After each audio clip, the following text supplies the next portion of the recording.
बार सत्ता नहीं, अब की बार मिलेंगे लठ। पहले बात तो ये, और दूसरी बात 1000 फुट के खड्डे खोद रखे तारे लिए, दफन कर देंगे बीजेपी और आरएसएस वालों को। लेकिन विपक्ष को भी पंगु बना दिया सरकार ने। और दोस्तों, आप जुड़ चुके हैं रियल न्यूज हरियाणा के साथ और किसान नेता रवि आजाद हमारे साथ हैं। लगातार किसानों के लिए संघर्ष कर रहे हैं। आज नारायणखेड़ा में पहुंचे थे। सिरसा जिले का गांव है। यहां पर 100 दिनों से किसान धरने पर बैठे हैं और जो 4 किसान हैं वो पानी की टंकी पर चढ़े हैं। लगभग 10 से 12 दिन हो चुके हैं। तो रवि आजाद से बात करेंगे। 13 महीने दिल्ली बॉर्डर पर काटे हैं और 100 दिन आज यहाँ नारायणखेड़ा में हो चुके हैं। रवि जी, रियल न्यूज़ पे स्वागत है जी। बहुत धन्यवाद और आपके सभी दर्शकों को मेरा नमस्कार, राम राम। क्या कहेंगे? 13 महीने थे जो वो दिल्ली बॉर्डर पर काटे हैं, 100 दिन यहाँ हो चुके हैं, क्या कहेंगे इसके लेके? देखिए, बड़ी दुखद स्थिति है कि एक बड़ा किसान आंदोलन देश में होने के बाद 750 किसानों की शहादत होने के बाद सरकार छोटे छोटे मुद्दों में हमें उलझा करके और जो हमारे असल विषय हैं, महंगाई एक बहुत बड़ा मुद्दा है देश का, बेरोजगारी बड़ा मुद्दा है देश में। जो आज लॉ एंड ऑर्डर की स्थिति बिगड़ी हुई है, किसानों का एमएसपी गारंटी का कानून है, देश के किसानों की कर्ज माफी है। हम लड़ना चाहते हैं उन मुद्दों के ऊपर, जबकि सरकार मुद्दों से भटकाने के लिए किसानों को आंदोलनों में उलझा के रखना चाहती है।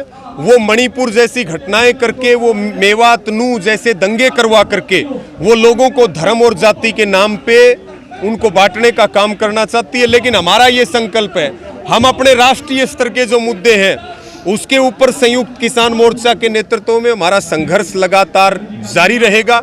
और इसके साथ में हम जो स्टेट के और जो लोकल इश्यूज हैं उन पे भी काम करते रहेंगे।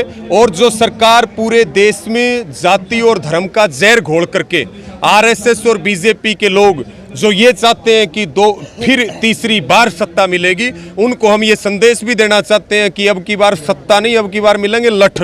पहले बात तो ये, और दूसरी बात 1000 फुट के खड्डे खोद रखे तारे लिए, दफन कर देंगे बीजेपी और आरएसएस वालों को। लेकिन इस देश में अब इनकी सरकार नहीं आ पाएगी, नहीं चल पाएगी। रवि जी, आरोप लगाए जाते हैं आप भी एक राजनीतिक रूप में उभर के आ रहे हैं। राजनीति के लिए ही आप हर दिन किसानों को इकट्ठा करते हैं, धरना प्रदर्शन करते हैं। कहीं ये तो नहीं है कि आगे राजनीति करने का लालच हो?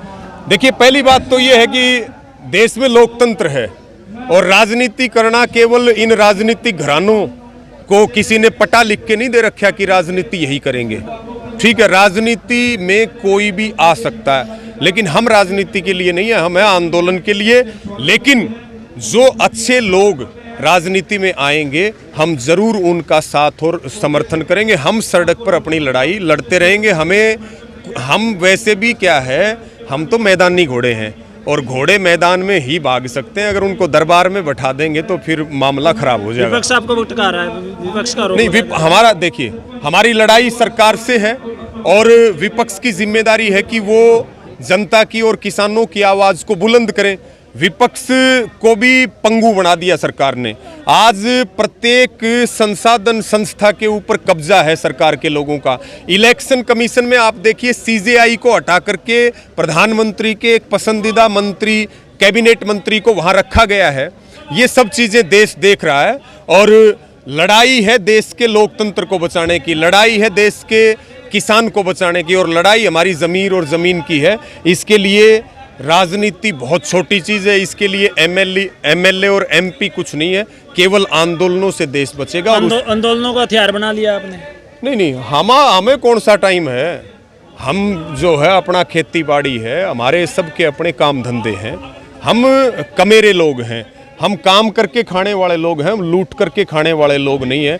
आंदोलन जब तक जिंदा रहेंगे तब तक देश बचा रहेगा। भारत का संविधान यही कहता है, एक तरफ सरकारें चलें और दूसरी तरफ आंदोलन चलेंगे। तो सरकारों की नकेल अगर आंदोलन के हाथ में होगी तो सरकार जो है वो बेलगाम होकर के काम नहीं कर पाएगी, जैसे आज केंद्र की और हरियाणा की सरकार कर रही है। सरपंच भी अनशन पर बैठे हैं, एक साइड किसान अनशन पर बैठे हैं, यहीं पे किसान टंकी पर भी चढ़े हैं और नीचे 100 दिन से जो महिला शक्ति है वो भी बैठी है। क्या कहेंगे सरकार के कानून पर? अच्छा कॉम्बिनेशन है, किसान है यहाँ पे, 36 जात के लोग हैं, पूरे ज़िले के यहाँ किसान हैं, इस 45 के यहाँ किसान हैं, बच्चे से लेकर के बूढ़े तक हैं, माताएं बहनें हैं और सरपंच हैं। सरपंच का असली काम यही है जो ये अब कर रहे हैं। तो हरियाणा के सभी सरपंचों को यहाँ जो ये चोपटा ब्लॉक के सरपंच हैं इनसे सीखने की ज़रूरत है, और वो बेहतर ये होगा कि वो नेताओं की हाजिरी कम और जनता की लड़ाई ज़्यादा लड़ेंगे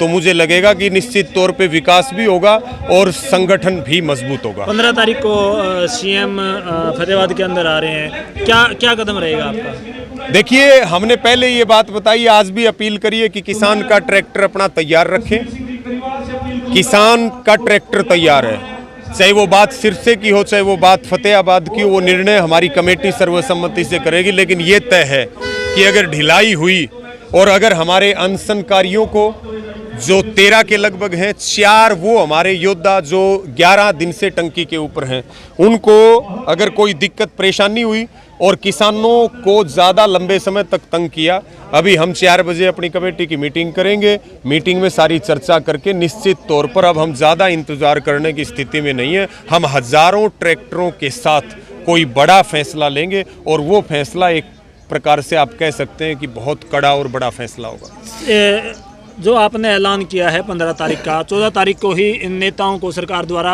उठा लिया जाता है और फिर नेता ये कहते हुए नजर आते हैं कि हमें नज़रबंद कर दिया था।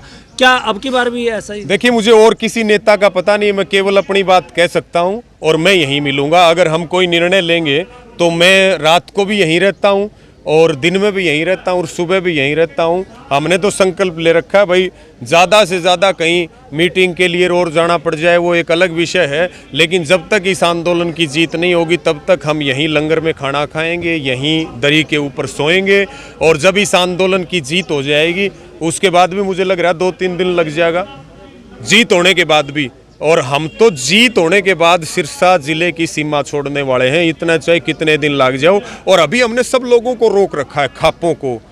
आप सब जगह आंदोलन को कवर करते हो, कैसे अलग अलग जिलों से नेता और लोग आते हैं, तो आज इसके ऊपर भी बातचीत करेंगे। अगर सरकार नहीं मानेगी तो फिर हम अपने बड़े किसान नेताओं को और चौधरी राकेश टिकैत जी, संयुक्त किसान मोर्चा के नेता और जो अलग अलग जिलों के जो हमारे साथी हैं उन सबको भी यहाँ बुलाना शुरू करेंगे और ये बहुत बड़ा आंदोलन यहाँ से होगा। और मैं तो ये कह सकता हूँ कि सिरसा ज़िले में जो हरियाणा की सरकार है उसकी उल्टी गिनती शुरू हो चुकी है। कल भी मैं कह रहा था कि सिरसा के नेता जो है वो अब, ये चौधरी देवीलाल की धरती थी जिन्होंने पूरे हरियाणा की राजनीति को दिशा और दशा दी, आंदोलनों को दशा दी। लेकिन आज उनके ज़िले में राजनीतिज्ञों के ये हालात देख करके हमें लगता है कि उन सभी नेताओं को चूड़ी पहन लेनी चाहिए अपने हाथों में। अब वो सिरसा का प्रतिनिधित्व करने वाले नहीं रह गए हैं, ये बात उनको पता होना चाहिए। Thank you. तो देखा दोस्तों, ये थे हमारे साथ रवि आज़ाद और इन्होंने ऐलान कर दिया है कि 15 तारीख को एक बहुत बड़ा फैसला लेने जा रहे हैं। तो देखते हैं, 15 तारीख बहुत नज़दीक है तो क्या होगा। लगातार आप हमारे साथ जुड़े रहें, अपडेट हम आपको देते रहेंगे। मिलते हैं किसी नई वीडियो के साथ, तब तक के लिए जय हिंद, जय भारत।